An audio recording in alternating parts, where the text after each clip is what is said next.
بسم اللہ الرحمن الرحیم۔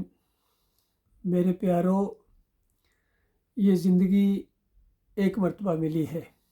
یہ امتحان کی زندگی ہے، ٹیسٹنگ پیریڈ ہے، یہ سیرگاہ نہیں ہے۔ اور اس دنیا میں دو ہی راستے ہیں، ایک اللہ کا راستہ ہے اور دوسرا شیطان کا راستہ ہے۔ اللہ کا راستہ بالکل سیدھا ہے، ایک ہے، واضح ہے، صاف ہے۔ اس راستے کے علاوہ جتنے بھی راستے ہیں نا، وہ سارے کے سارے شیطان کے راستے ہیں اور ان کا ٹھکانہ انجام جہنم ہے، خوفناک عذاب ہے۔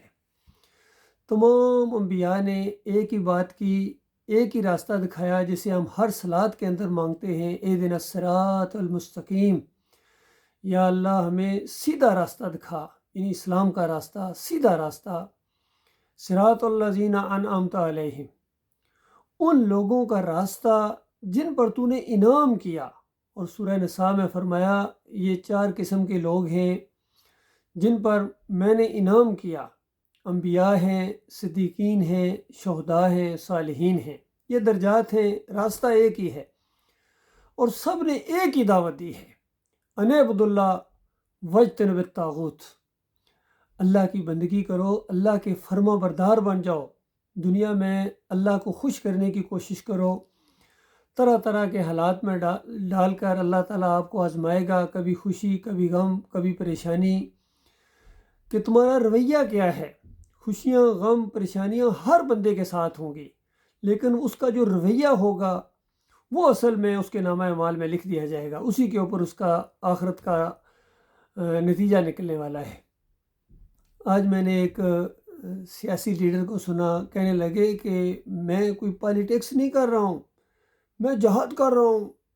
اور پھر اس نے مثال دی کہ دیکھو، مدینہ ریاست جب بنی تھی تو بدر میں 313 تھے، اور تھوڑے ہی عرصے کے بعد 2 بڑی سپر طاقتیں ان کے سامنے ڈھیر ہو گئیں۔ آخر کیا چیز تھی؟ آخر نبی محمد صلی اللہ علیہ وآلہ وسلم نے ان کے اندر کیا چیز پیدا کر دی تھی؟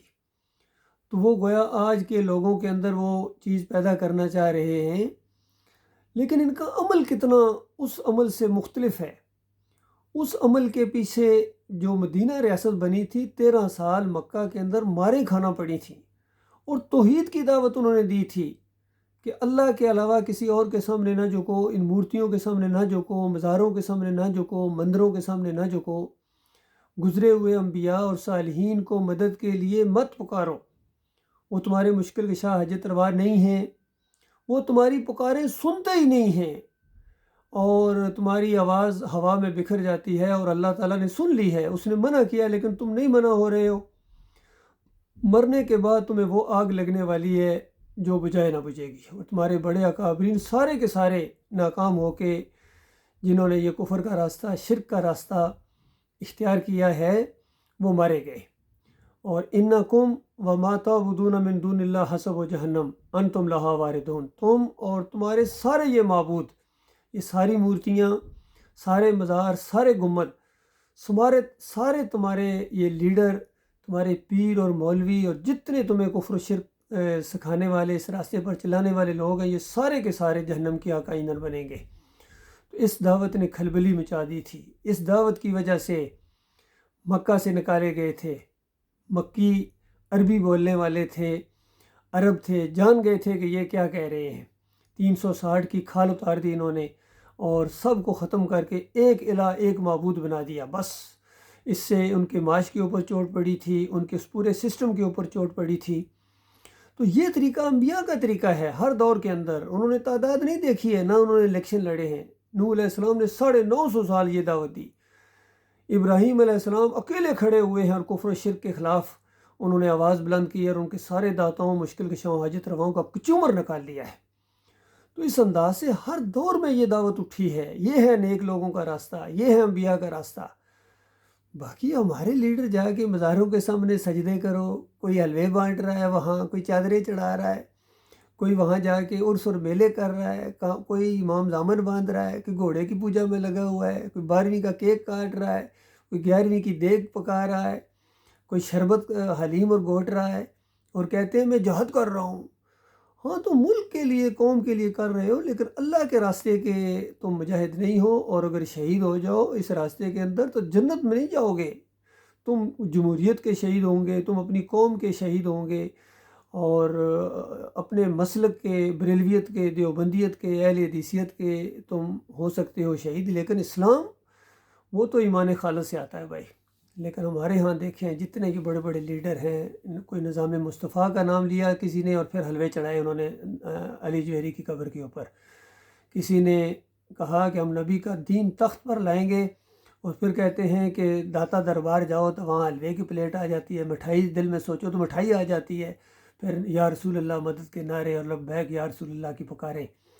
اور پھر جب عالم دین مفکر صاحب سے پوچھا گیا، علی انجینئر صاحب سے، تو انہوں نے کہا ہاں پکارنے میں کوئی حرج نہیں ہے، صرف مدد کے لیے نہیں پکار رہا، باقی پکاریں لگاؤ، لکھ کے لگاؤ، جھنڈے لگاؤ، پکاریں لگاؤ، اور شرک کرنے والوں کو اپنا امام بناؤ، ان کے پیچھے نمازیں پڑھو۔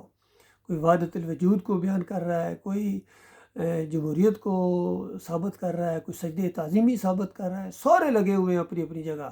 یاد رکھنا یہ بہت بڑا فریب ہے قوم کے ساتھ اور انسانیت کے ساتھ، یہ دشمنی ہے۔ اور صحیح معنوں میں اگر تم ایمان کی بات اٹھاؤ گے، حقیقی آزادی اس سے آتی ہے، حقیقی ایمان توحید جو انبیاء کا راستہ اور آخری نبی محمد صلی اللہ علیہ وآلہ وسلم کا راستہ ہے۔ یہ بات بڑے خلوص کے ساتھ میں آپ کو کہہ رہا ہوں، میں آپ کا بھائی ہوں، کوئی پیر اور مولوی نہیں ہوں، اور دیکھ رہا ہوں اپنی قوم کو کس طرح یہ سیاسی لوگ ہوں یا عسکری ہمارے قیادت ہو یا دوسرے بھی جتنے مذہبی لوگ ہیں، یہ بالکل مس لیڈ کر رہے ہیں تمہیں، یقین کرو تمہاری دنیا اور آخرت دونوں برباد کر رہے ہیں۔ اور پوری دنیا میں جو افراتفری ہے، جنگیں ہیں، نفرتیں ہیں، اور کھینچا تانی ہے، میزائلوں کا دوڑ ہے، ایٹم بم تیار کھڑے ہیں، یہ سب اللہ کا عذاب ہے۔ للہ معافی مانگو، پلٹو، ایک دن مرنا ہے تمہیں۔ دیکھو ایک دن بادشاہ تھے، دوسرے دن وہ گرفتار ہو کے عدالتوں میں چکر لگا رہے ہیں۔ یہ دنیا کی حقیقت ہے، تم سب کے ساتھ وہی کچھ ہونے والا ہے۔ اور یہ دنیا کی پولیس جب اس کا مقابلہ تم نہیں کر سکتے ہو، تو وہ جو اللہ کی پولیس فرشتے جب آئیں گے تمہیں گرفتار کرنے کے لیے اور یہاں سے مارتے ہوئے لے کر جائیں گے، پھر کیا کرو گے؟ تو یہ تو ہو رہا ہے، جو اس سے پہلے اس کفر و شرک کے راستے پر چلے ہیں وہ اپنے انجام کو پہنچ گئے ہیں، اور جو باقی چل رہے ہیں وہ ان کا بھی ٹھکانہ وہی ہے۔ للہ رک جاؤ، واپس لوٹو اپنے مالک اور خالق کی طرف۔ یہ ایک بہت ہی زبردست قسم کا پیغام ہے۔ مانو گے اپنا بھلا کرو گے، نہیں مانو گے تو یاد رکھنا اللہ بے نیاز ہے، اس کو تمہاری کوئی پرواہ نہیں ہے، کچرا سمجھ کے تمہیں ہمیشہ کی آگ میں پھینک دے گا۔ خون اور پیپ کی وادیوں کے اندر چیخو گے، چلاؤ گے، ایک دوسرے کے اوپر لعنتیں بھیجو گے، لیکن واپس نہیں آ سکو گے۔